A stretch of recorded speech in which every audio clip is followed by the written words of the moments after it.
Hello friends, আশা করি সবাই খুব ভালো আছো। তবে আজ আমি কিন্তু তোমাদের জন্য দারুণ একটি মিষ্টির রেসিপি নিয়ে এসেছি। আমি নিশ্চিত এর আগে তোমরা এই মিষ্টিটা খাওনি। আমি ইউটিউবে কিন্তু এর আগে অনেক রেসিপি দেখেছি, কিন্তু এই রেসিপিটা দেখিনি। একদম নতুন রেসিপি। এই মিষ্টিটি দেখতে যেমন সুন্দর, খেতে কিন্তু আরও সুন্দর। আর তার সাথে সাথে একটি ভীষণ হেলদি রেসিপি। তোমাদের নিশ্চয়ই খুব ভালো লাগবে। যদি ভালো লাগে তাহলে অনেক অনেক শেয়ার করো, লাইক করো। একদম নতুন ইনগ্রিডিয়েন্টস আমি দিয়ে রেসিপিটা বানিয়েছি।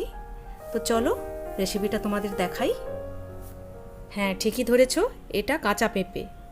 এই কাঁচা পেঁপে দিয়ে আমি মিষ্টি বানাবো। তবে এর আগে তোমরা কাঁচা পেঁপে দিয়ে হালুয়া বানিয়েছো, হালুয়া খেয়েছো, সেটাও খুব সুন্দর খেতে। তবে এটা পুরো অন্য রকমের একটা মিষ্টি। প্রথমে পেঁপেটাকে আমি খোসা ছাড়িয়ে নিয়েছি। খোসাটা খুব ভালো করে ছাড়াতে হবে, সবুজের ভাগটা যেন একেবারেই না থাকে, তাহলে কিন্তু তেতো হয়ে যাবে। ভালো করে ধুয়ে খোসা ছাড়িয়ে তারপর এইভাবে ঝুরি ঝুরি করে আমি গ্রেট করে নেব। পেঁপে দিয়েও দেখো কত সুন্দর মিষ্টি বানানো যায়। এইভাবে গ্রেট করে নিয়ে তারপরে কিন্তু ভালো করে ধুতে হবে, না ধুলে কিন্তু তেতো থেকে যাবে, কারণ এর একটা আঠা থাকে। আমি হাফ নিয়েছি, তা বাদেও আরও একটু নিয়েছি, নিয়ে পুরোটাকে গ্রেট করে নিয়েছি, তারপরে ধুয়ে নিয়েছি। এবার এখান থেকে কিছুটা নিয়ে আমি পেস্ট করে নেব, হাফের থেকেও কম। আমি গ্রাইন্ডারে পেস্ট করে নিচ্ছি।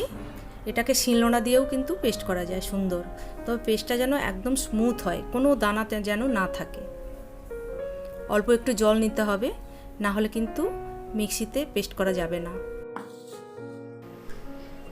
পেঁপে আমাদের সুগার কমাতে সাহায্য করে, কোলেস্টেরল কমাতে সাহায্য করে। আর এই মিষ্টিটাতে পেঁপের পরিমাণ অনেকটাই আছে। এইবার চলো যাই পরের স্টেপে। এবার একটি কড়াইতে আমি ঘি নিচ্ছি। এটা কিন্তু ঘি দিয়েই বানাতে হবে, না হলে কিন্তু স্বাদ হবে না। তবে যেহেতু এই রেসিপিটি সবাই খেতে পারে, যার সুগার আছে সেও খেতে পারে, কারণ যেহেতু এটা পেঁপে দিয়ে বানানো, ভীষণ হেলদি। সেই জন্য আমি এখানে 1 চামচ ঘি নিয়েছি। তোমরা চাইলে কিন্তু আরও বেশি দিতে পারো, তাহলে স্বাদটা আরও অনেক ভালো হবে। অল্প একটু ভেজে নিয়েছি, অল্প একটু নাড়াচাড়া করে আমি চিনি দিচ্ছি। চিনিটা দেখতে পাচ্ছ হাফ কাপ, তারও কম। তবে যে যেরকম চিনি ভালোবাসো সেইভাবে দিতে পারো।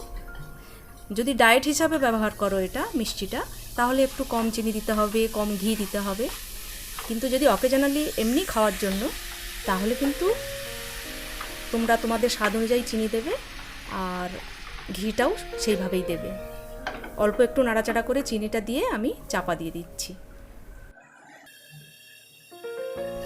চিনিটা দেওয়ার পর জল বেরিয়ে গিয়েছিল, মানে চিনিটা গলে গিয়ে, তো এখন জলটা একদম শুষে নিয়েছে। এখন আর রসটা নেই, একদম ঝরঝরে হয়ে গেছে।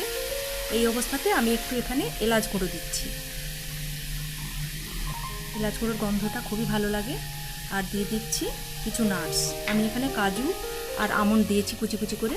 তোমরা চাইলে এখানে আরও অন্য কোনো নাটস দিতে পারো, নারকেল কোড়া, কিশমিশ এগুলোও দিতে পারো। এগুলোও খুব ভালো লাগে খেতে এর সঙ্গে। এখন আমি দিচ্ছি একটু ফুড কালার। এটাও কিন্তু অপশনাল, এটা না দিলেও চলবে, কিন্তু দেখতে খুব ভালো লাগে, সেই জন্য আমি 3-4 ফোঁটা সবুজ রং দিয়ে দিচ্ছি। এবার এটাকে খুব ভালো করে একসঙ্গে মিশিয়ে নিতে হবে। এই অবস্থাতেও কিন্তু এটা খাওয়া যায় হালুয়া হিসাবে, খুবই টেস্টি লাগে কিন্তু। ব্যাস হয়ে গেছে। আর কি দারুণ লাগছে দেখতে। ভেতরের পুরটা আমার রেডি। এবার সেই কড়াইতে আমি আরও 2 চামচ ঘি নিচ্ছি। 2 টেবিলস্পুন নয়, 2 টিস্পুন। আর দিচ্ছি সুজি হাফ কাপের একটু বেশি। তবে আমি আগেও বলেছি যে তোমরা যদি অকেজনালি এটা খাও, তাহলে আরও একটু ঘি দিতে পারো। ঘি দিলে এর স্বাদটা আরও ভালো লাগে, কিংবা ঘি আর তেল দুটো মিশিয়েও দিতে পারো, সুজিটাকে অল্প অল্প ভেজে নিতে হবে, মানে ভাজার একটা যেন সুন্দর গন্ধ বেরোয়, লাল করে ভাজার দরকার নেই। এরপর আমি এখানে দিয়ে দিচ্ছি দুধ, 1 গ্লাস দুধ। দুধটা আমি আগে থেকে গরম করে রেখেছিলাম, তারপরে ঠান্ডা করে নিয়েছি, কাঁচা দুধ নয় কিন্তু। এবার যে ভেতরে ডালা ডালাগুলো ভালো করে মিশিয়ে নিতে হবে, কোনো দানা দানা ভাব যেন না থাকে। এখন আমি দিচ্ছি সেই যে বাকিটা পেঁপেটা আমি পেস্ট করে রেখে দিয়েছিলাম, সেই পেঁপেটা।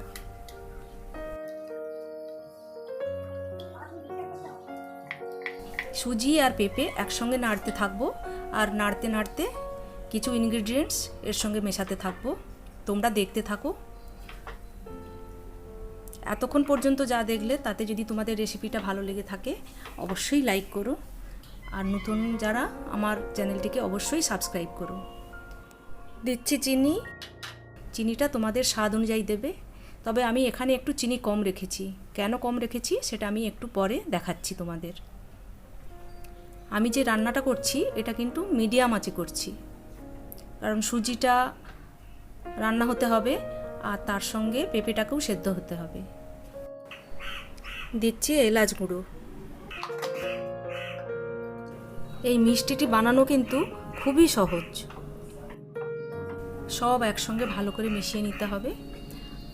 আর এই রেসিপিটা কিন্তু বুঝতেই পারছো কতটা হেলদি, পেঁপে আমাদের শরীরের জন্য কতটা উপকারী। এটা দিলাম আমি food colour, yellow food colour, এটাও কিন্তু অপশনাল, তোমরা এটা অ্যাভয়েড করতে পারো।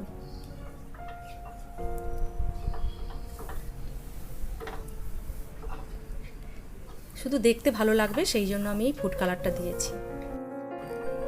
আমি স্টেপ বাই স্টেপ খুব সহজভাবে দেখাচ্ছি, যাতে তোমরা বাড়িতে এটি অনায়াসে বানিয়ে ফেলতে পারো। এখন দিচ্ছি কনডেন্স মিল্ক।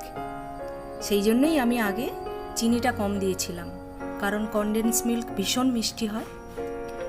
তবে কনডেন্স মিল্ক দেওয়ার জন্য এর স্বাদটা কিন্তু অনেক বেশি বেড়ে যায়, অনেক বেশি টেস্টি হয়। তবে তোমরা মিল্ক পাউডারও দিতে পারো, মিল্ক পাউডার দিলেও এর স্বাদটা কিন্তু খুবই ভালো হয়। স্বাদটাকে আরও ভালো করার জন্য আমি অল্প একটু ঘি নিয়ে নিচ্ছি। ঘি দিয়ে অল্প একটু নেড়ে চেড়ে তারপর এটা আমি নামিয়ে নেব। মোটামুটি আমার এই রান্নাটা কমপ্লিট। নিচের ডেসক্রিপশান বক্সে আমি সমস্ত কিছু ভালো করে দিয়ে দেবো, সমস্ত ইনগ্রিডিয়েন্টস তোমরা একটু দেখে নিও। এখন যে নরম নরম ভাবটা দেখছো, এটা কিন্তু যখন ঠান্ডা হবে তখন শক্ত হয়ে যাবে। তাই এই অবস্থাতে এটাকে নামিয়ে নিতে হবে, তারপর সেটা ভালো করে ঠান্ডা করতে হবে।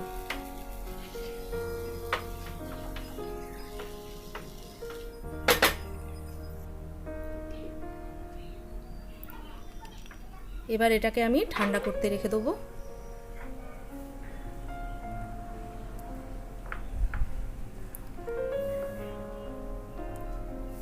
ঠান্ডা হয়ে যাওয়ার পর তারপর এটাকে আমি খুব ভালো করে মেখে নিচ্ছি। বুঝতেই পারছো এটা শক্ত হয়ে গেছে। যদি খুব বেশি শক্ত হয়ে যায় তবে তোমরা একটু মিল্ক মেড কিংবা একটু দুধ দিয়ে এটাকে ভালো করে মেখে নেবে। তোমরা কিন্তু বাড়িতে এই রেসিপিটা অবশ্যই বানিও। এবার ওখান থেকে একটু নিয়ে এইভাবে গোল করে নিতে হবে। এবার মাঝখানে হাত দিয়ে একটু চেপে এখানে আমি দিচ্ছি কনডেন্স মিল্ক। কনডেন্স মিল্ক দিচ্ছি কেন, তাহলে ভেতরটা একটু জুসি জুসি হবে, সেটা খেতে খুবই সুন্দর লাগে খেতে। তারপর সেই পুরটা যেটা বানিয়েছিলাম আমি সেটার ভেতরে দিয়ে এবার তোমরা তোমাদের পছন্দ মতো শেপ দেবে। আমি এখানে 2 রকম শেপ দিয়ে দেখাচ্ছি, একটা একটু লম্বা চমচমের মতো আর একটা লাড্ডুর মতো গোল করে দেখাচ্ছি।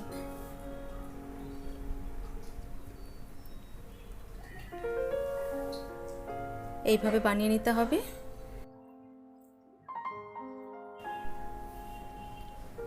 তারপর মিল্ক পাউডারের উপর দিয়ে এটাকে একটু কোট করে নিচ্ছি। মিল্ক পাউডারের স্বাদটা এমনিতেই সুন্দর। কি দারুণ লাগছে না? তবে নারকেলের উপরেও কোট করে নিতে পারো, নারকেলটাকে গ্রেট করে একদম মিহি মিহি করে সেটার উপরেও এটা যদি কোট করে নাও সেটাও কিন্তু খুব সুন্দর লাগে খেতে। তাহলে তোমরা দেখলে রেসিপিটা খুবই সহজ এবং খুবই সুন্দর টেস্ট। তোমরা বাড়িতে অবশ্যই বানিও, আমাকে কমেন্ট করে জানাবে। ভীষণ লোভনীয় একটা মিষ্টি। এই যে আমি একটা কেটে দেখাচ্ছি, দেখো ভেতরটা কীরকম, কত সুন্দর দেখতে। এটা দেখতে যেমন সুন্দর, খেতেও কিন্তু ঠিক ততটাই সুন্দর আর ঠিক ততটাই হেলদি। আর একটা কেটে দেখাচ্ছি, দেখে এবং খেয়ে কেউই বুঝতে পারবে না এটা পেঁপে দিয়ে তৈরি হয়েছে। দেখো ভেতরটা কীরকম জুসি জুসি, কি দারুণ না? তাহলে আর দেরি না করে বাড়িতে আজই এই সুন্দর হেলদি রেসিপিটি বানিয়ে ফেলো। আর এইরকম সুন্দর সুন্দর রেসিপি নিয়ে আবার তোমাদের সামনে চলে আসবো। আপাতত বিদায় নিচ্ছি, টাটা।